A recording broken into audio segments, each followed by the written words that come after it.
Welcome to the Unitarian Universalist Church in Eugene, where empowered by love, we transform ourselves and serve our world. My name is Chris Olson. My pronouns are she, hers.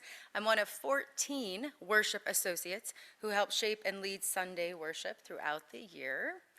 We are also joined by Vicki Elmer, a guest musician. Thank you, Vicki. Of course, Reverend Jen Youngsun. And we have Kat and Phil behind the scenes. And yes.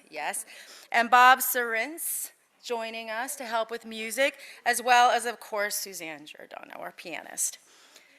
As you enter the sanctuary at any point during the service, you may write joys and sorrows in our book. It's over there by the candles.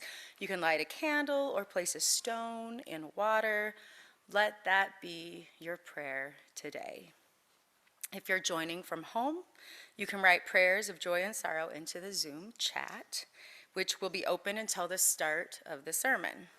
And during the week, you can go to our pastoral care portal on the website and let ministers know what you're going through. We gather in worship to find meaning and to live more deeply. Worship creates connections within, among, and beyond us, calling us to our better selves, calling us to live with wisdom and compassion. Whoever you are, whomever you love, whatever your image of the holy, we're glad you're here today. If you're visiting, we'd love to hear from you and invite you to fill out the visitor form as you feel called. If you're online, the link is being dropped into chat. Or if you are here in person, you can see Izzy Kreka today. She's our congregational administrator. We light the chalice today for all who are in harm's way in the war in Ukraine. May the people find a pathway to peace. Here are words from the prophet Micah. They shall beat their swords into plowshares, and their spears into pruning hooks. Nation shall not lift up sword against nation, neither shall they learn war anymore. But they shall all sit under their own vines and fig trees, and no one shall make them afraid. Now let us say together the words of our mission, which affirm our shared purpose. Empowered by love, we transform ourselves and serve our world. Good Sunday morning, everyone. I'm the Rev. Jen Youngsun, and I serve this congregation as its settled minister. I'm happy to see all of you today. I'm very happy to smell coffee. There is coffee again at church. All is well with the world. Today is a day of celebration and thanksgiving for all that you have done to arrive at this moment in the church's history and together to dream about our future.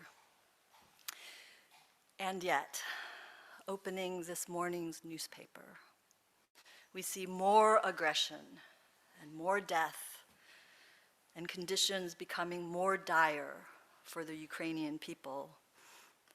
As always, it's the people who lack money, transportation, who live with disability or have darker skin who face more danger and fewer options in circumstances like these.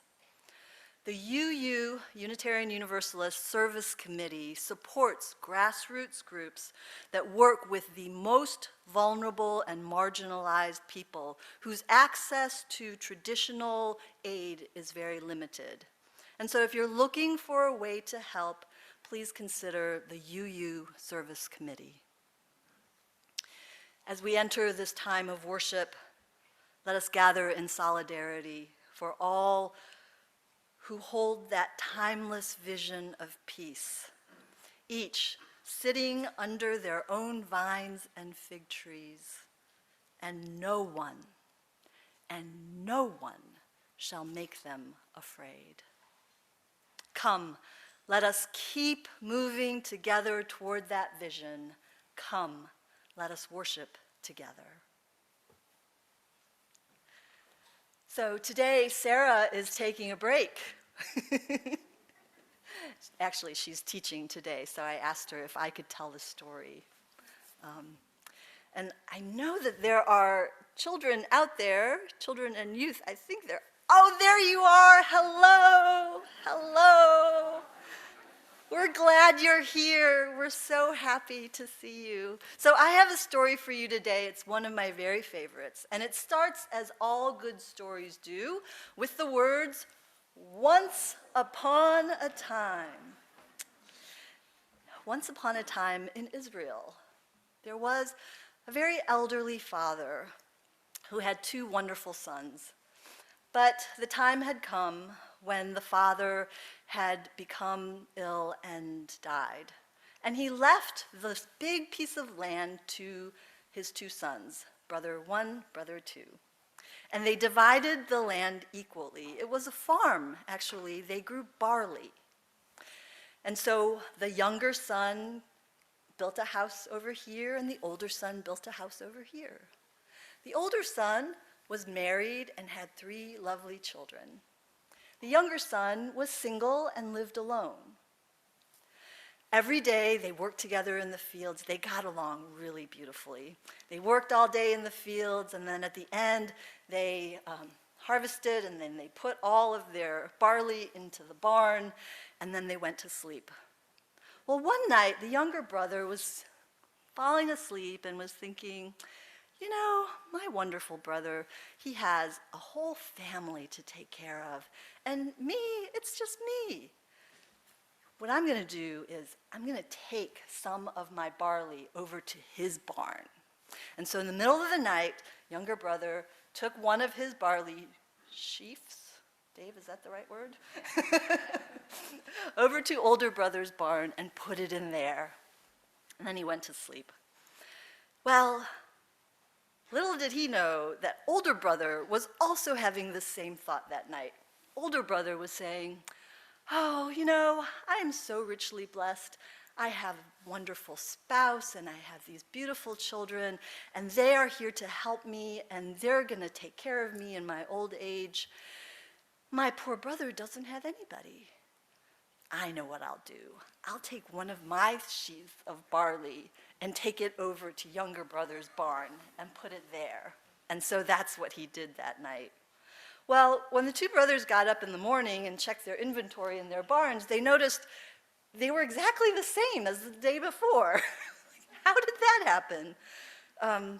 It's such a mystery. So the next day, younger brother took his sheaf of barley and went over to older brothers and put it in there. And at the same time, and they nearly missed each other, at the same time, older brother took one of the bundles and put it into younger brother's barn.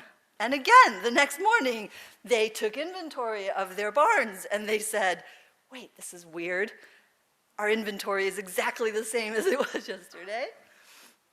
And then on the third night, it was a moonless night. You know how dark it is on a moonless night? Yeah. So the brothers actually ended up taking their sheaves of barley to each other's places, but they bumped into each other in the middle of the night. And they were so excited and so happy to see each other, and they hugged and they embraced and they promised that they would take care of each other as long as they lived. And the tale of these wonderful brothers and their great love and their great generosity spread throughout the land. And it is said that King Solomon, in all of his wisdom, decided that that place where the two brothers met, that would be the site of the temple, the holiest place in all of Israel. The end. Did you like that story?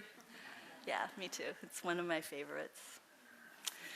So I want to invite you all, especially the younger ones, to come with us into this time of meditation and prayer.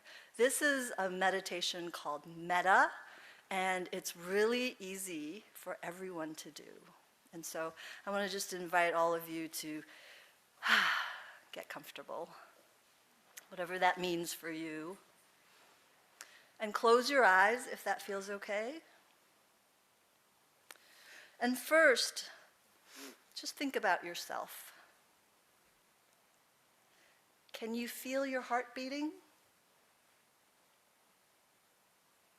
Do you know your thoughts? Do you know your mind?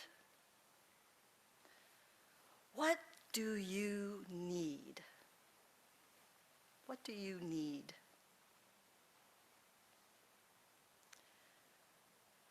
And say to yourself, may I be happy. May I be well. May I be at peace. And now bring to your mind's eye all the people that you love, the ones that are closest and dearest to you. See their faces and say to them, may you be happy. May you be well. May you be at peace. And now think about all the people in this church community and in your neighborhood.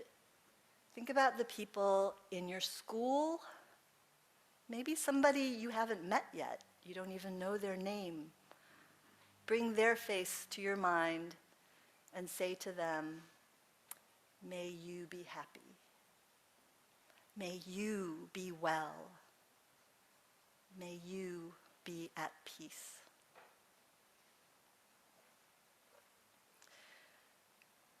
For the people around the world impacted by this illegal invasion into Ukraine, the military personnel and their families from wherever they're deployed, the Ukrainian communities around the world, including those right here in Eugene. Let's bring them to our minds and say to them, may you be safe. May you be safe. May you be safe. May you be well. May you be well. May you be well. May you find peace. May you find peace. Amen.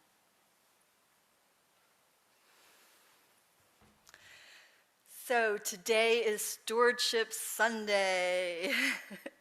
It's the official start to our annual pledge campaign. As you may know, we are a self-sustaining community, which means that we share our gifts and pledge a portion of our financial resources to this church. We've been hearing from some of our members about what they love about this church. And today, we're going to hear from Jason Dedrick.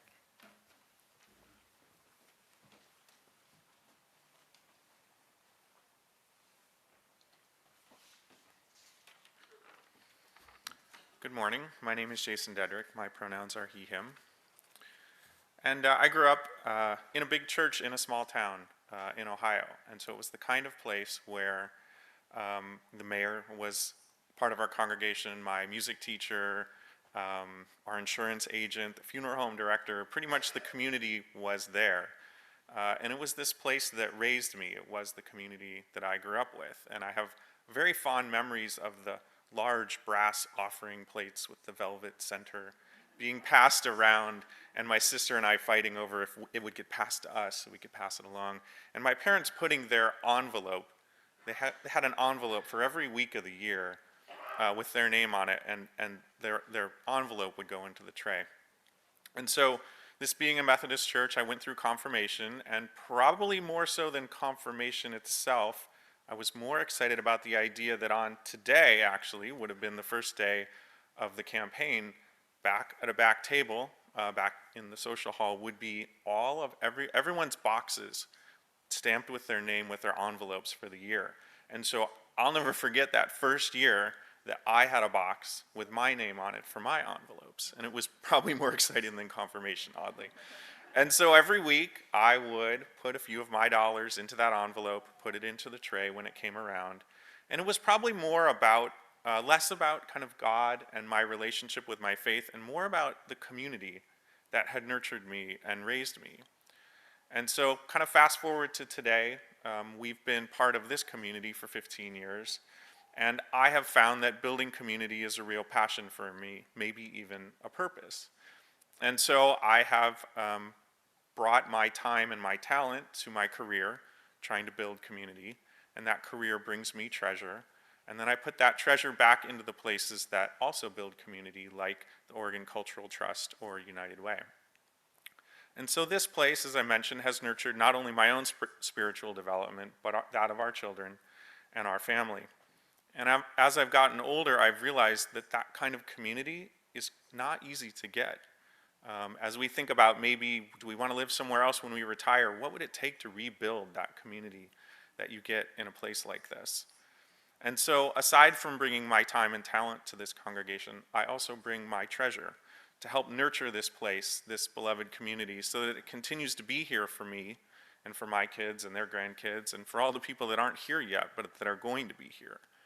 And so when I think back on my 16-year-old self, I really can't quite get my head around the idea that rather than putting an envelope and an offering plate, my contribution to UUCE actually travels magically through the air from my bank account to the church.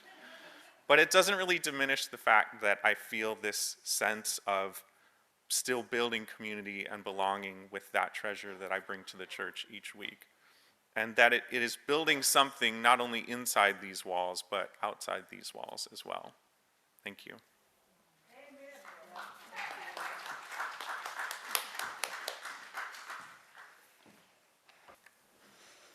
Born in 1952, Alberto Rios is the inaugural State Poet Laureate of Arizona, and these are his words. One river gives its journey to the next. We give because someone gave to us. We give because nobody gave to us. We give because giving has changed us. We give because giving could have changed us. We have been better for it. We have been wounded by it. Giving has many faces. It's loud and it's quiet, big, though small, diamond in wood nails. Its story is old, the plot worn, and the pages too. But we read this book anyway, over and over again. Giving is first and every time, hand to hand, mine to yours, yours to mine. You gave me blue, and I gave you yellow. Together, we are simple green. You gave me what you did not have, and I gave you what I had to give. Together, we made something greater from the difference.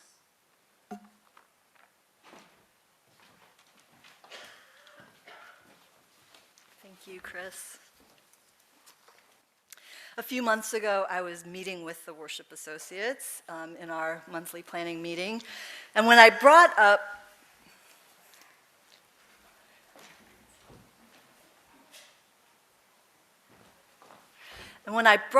Stewardship Sunday, there was a collective groan from the group.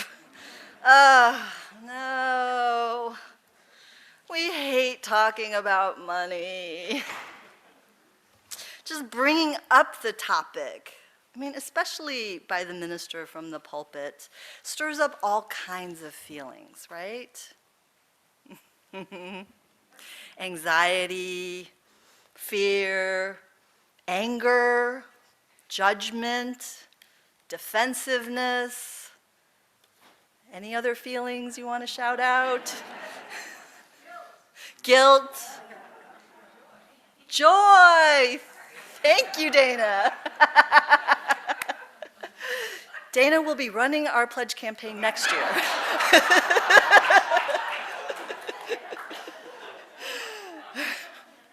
You know, just naming these feelings does help, right? Just kind of gets it out there. Knowing that we're not alone feeling these things makes it a little bit more okay. Because money, as author Lynn Twist describes, money is the most universally motivating, mischievous, miraculous, maligned, misunderstood part of contemporary life. Lynn Twist, by the way, is the author of this great book called The Soul of Money. The way we relate to our economic system, you know, you would think that it is an absolute law of nature, like gravity or something. But remember that money is a human invention, right? Our economy is a human invention. We made it, and if we had the will, we could change it. Thousands of years ago, there were coins and shells.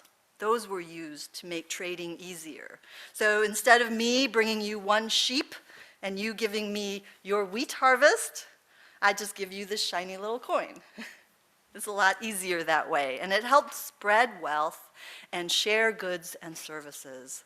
It was supposed to have served us. It was supposed to serve us and serve the greater good. But somewhere along the way, we came to serve it. And in many ways, money became our God. And then this other strange thing happened. Money became the measure of our worth. How in the world did that happen? How messed up is that? I think that's where a lot of our uncomfortable feelings come from. You know, the way self-worth has become thoroughly entangled with money and the things and the access that it can buy. If we don't have much money, we feel shame and a sense of unworthiness. If we have a lot of money, we still feel shame. Brené Brown did her now famous research on the subject of shame. She found that parenting and money, those two were the biggest shame triggers for people. I see a lot of heads nodding. But you know what? Shame thrives in secrecy. Shame thrives in the dark and thrives in hiding. And so one of the antidotes to shame is transparency. It's the light of day. Talking about our experiences, sharing our stories, takes the power away from shame and gives us a chance to use that power for something better in service to a greater good. So a lot of you understand that our current money system, at least in the United States, is based on debt.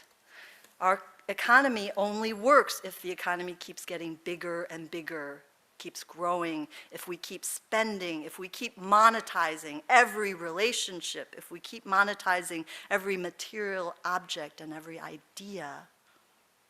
And that's how we have made it virtually impossible to survive in this world without money.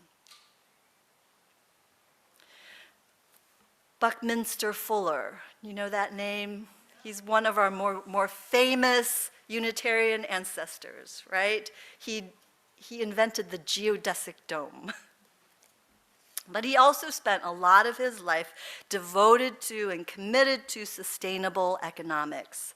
In 1979, he said this. He said, "Finally, humanity has crossed the most important threshold. We are doing so much more with much less. And so now there is enough for everyone to have a healthy and productive life." Today, there is more money in the system than ever before. There is enough to feed and shelter everyone. There is enough.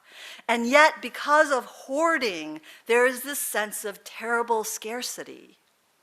And that's where we see this incredible gap between the unimaginably rich and the devastatingly poor. The way we relate to money also comes at a cost to this finite, fragile planet. We demand more products. We want our upgrades. We want better, faster, cheaper. We want strawberries in winter and roses on Valentine's Day. The oceans are being depleted because we want more fish. Modern agriculture methods are stripping the nutrients from our soil, and we are running out of water.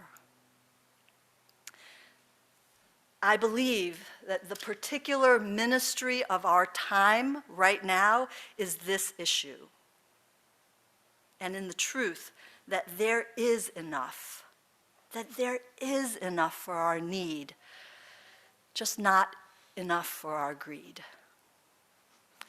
I think Gandhi might have said that. I can't take the claim for that. You know, if we studied the budgets of our cities and our state and our federal governments, we could see clearly what we value and what we don't value, right? And the same could be said for our church budget. So starting around Christmas time this year, the staff and the lay leaders began dreaming about the new church year. Now, around here, our new church year doesn't start in January. It starts on July 1st. It's what we call our fiscal year. So we started making plans and then putting dollar amounts next to those plans.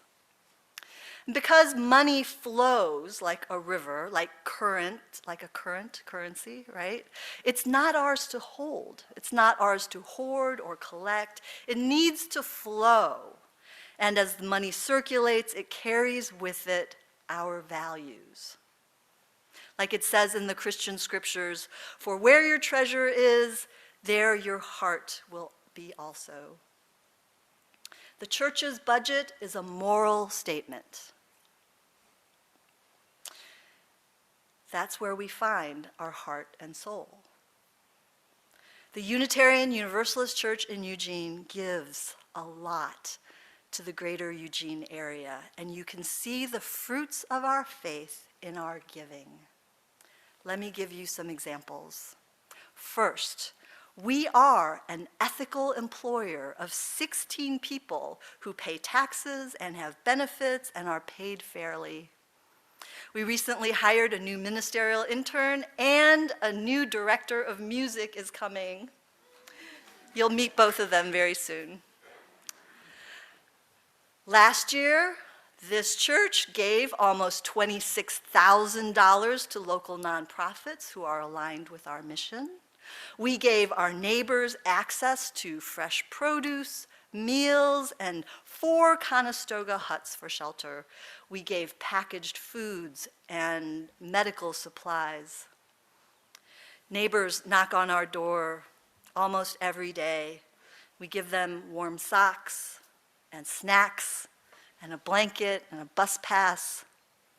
And we give to our members from our pastoral care fund to help pay an electric bill, pay for groceries, get a gas card to go to work, and a little cash to hold them over till next payday.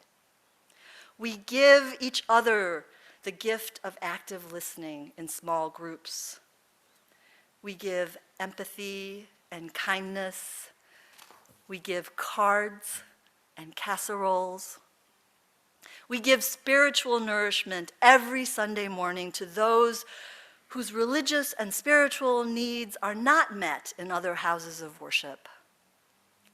We give programs and services thinking first about accessibility, which is why we didn't open until we could assure both online, hello everybody, and in-person worship.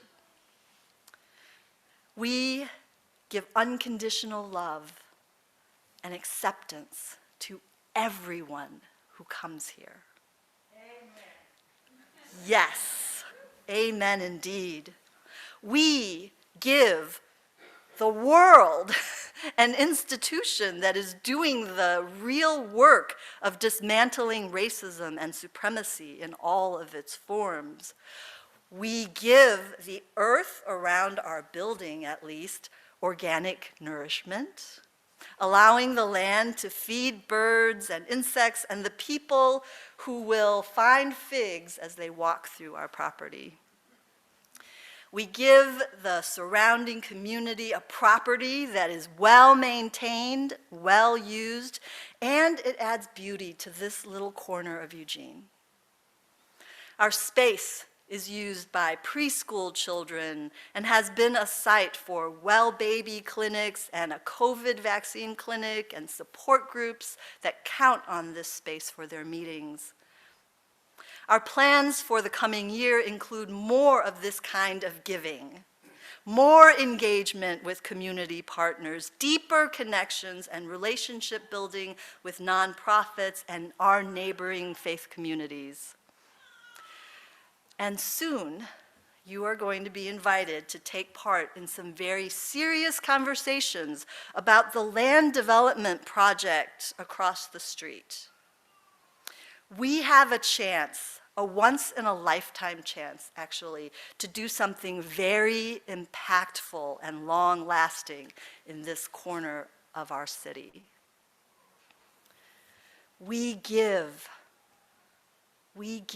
every single day. We give because giving has changed us. We give because giving could have changed us. I've got one final story for you, and this is also from Lynn Twist. So she was a fundraiser for something called the Hunger Project. And she, one day, had 2 appointments in the same day. The first was with this very high-powered CEO of a global food company that had recently suffered a public relations gaffe. And the company leaders thought it would be a good thing to donate to the Hunger Project and to repair its image. So the CEO said, "I only have 15 minutes for you." So Lynn came into his office and did her spiel very quickly about world hunger. And when she finished, the CEO opened his desk, pulled out one of those big checkbooks, and without saying anything that indicated that he understood the need or indicated his care about the cause, he wrote out a check for $50,000. It was a solution to his problem. Lynn carried a kind of sickly, sinking feeling in her stomach and that check to the next meeting. Well, this next meeting was in the basement of a church, and 75 members of that church had gathered for fundraising for this particular global fund. After Lynn made her presentation, she made the ask, and she stood there in silence for what seemed like a really, really long time. And finally, one woman stood up from the middle of the floor and she said, "You know, I like you, and I like what you've said. Now, I don't have a checkbook or a credit card. To me, money is a lot like water. For some folks, it rushes through their life like a raging river. To me, money comes in like a trickle. But I want to pass it on in a way that will do the most good for the most people. So I have $50 in my purse that I got from doing a woman's laundry, and I want to give it to you." And then slowly, others started coming forward with their contributions. In total, $500 was raised at that event. But that money carried the commitment of a people's soul. The cash value of the money was secondary to the intentional, purposeful, and generous energy presented in that act of giving. The next day, Lynn took that $50,000 check, she put it in an envelope and sent it back to the food company CEO with a letter suggesting that the CEO choose another organization to help. Many, many years later, Lynn received a letter from that CEO. He had since retired and had been looking back on his career. He said that the return of that $50,000 check stood out in his memory as a time when all of the rules of corporate America had been broken by someone from the outside world saying no to his money. Along with his handwritten letter was a personal check this time in an amount that far exceeded the original number. You know, I haven't even been with you all for a year, but I already know that this is an abundant community. I know that together we have enough. In fact, we have more than enough. This church has proven how tough, how resilient, and how faithful it can be. May it continue to be ever true. Amen. We're doing something a little bit different today. We're trying something called community time. So this is a time when we can greet each other, and especially people who are here for the first time. And so if you are a first-time visitor, you can wave and let us know that you're here. And this is just going to help us to greet you better during our coffee hour. So is there anybody here for the first time who's willing to raise a hand? Yay! Welcome, welcome, hello. And then I'm sure that online they're doing the same thing. And so online, if you're new, just say, hey, I'm new, type that into the chat, and the people who are online will greet you, and we will be happy to greet you as well. There are 2 coffee hours. One is out in the parking lot, and one is online on Zoom. So pick your coffee hour. And the other thing that we want to try is on the first Sunday of every month, we want to pay tribute to all the people who are celebrating a birthday in that month. So this is the month of March, and Suzanne, are you having a birthday this March?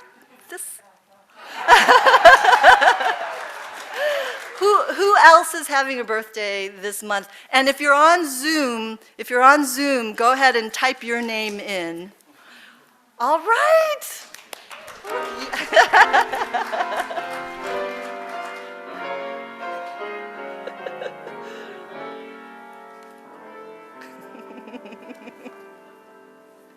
You got to play for yourself. All right. Thank you. Good morning, everyone. Everyone in our beautiful building, everyone out here in Zoom land along with me. Thank you. I am Daniel Blades. I am your board president. My pronouns are he and him. So thank you, Rev Jen, for that wonderful sermon on the amount, as we call it. So Rev Jen has provided the spiritual underpinnings of what we're about to do today at our kickoff for our annual stewardship appeal. I'm here to talk about the logistics, the practical things that you need to do in order to fulfill the promise that this church has made to ourselves and to our greater community. And the way that we do that, one of the ways that we do that, is by filling out pledge forms. So I'm here to tell you how you can do that. For those of you who are in the church building, you can find a pledge form on your chair. So every chair has a pledge form. You can fill those out and return those then to the office. For those of you who are not at church or would like to do it later, there was an email that was sent out to you about a week ago now at this point. And in that email letter, there is a link. That link will take you to an online pledge form that you can then fill out. Additionally, if you go to our homepage on the internet, you can find a link under the Giving tab. The Giving tab on our church website, you will find a link that will also take you to a pledge form, an online pledge form. Now, if you need help this Sunday or any other Sunday, you can contact a member of the Generosity Network or see Izzy in the office then. Now, the members of our Generosity Network are Kate Kreider, Dave DeCoo, Phyllis O'Neill, and Judy Shaw. So any one of these fine folks could help you fill out your pledge form if you need the help. Now, here's the really important thing. We would like you all to complete and return your pledge by Sunday, April 3rd. That is our final day then. Sunday, April 3rd, we would like all of our pledges to be in.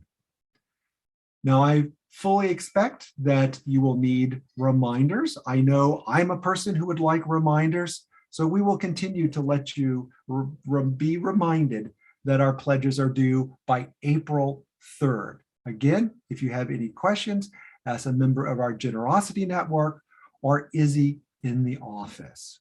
Thank you again in advance for your overwhelming support for this, our beloved community.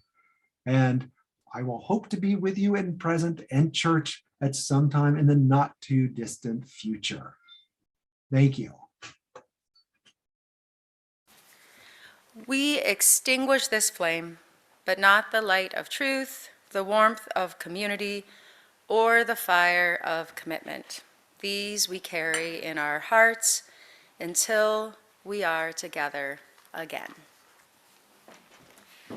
And now, if here you have found freedom, take it with you into the world. If you have found comfort, go and share it with others.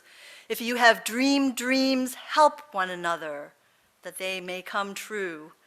And if you have known love here, give some back to a bruised and hurting world. Go in peace, my friends. Go in love.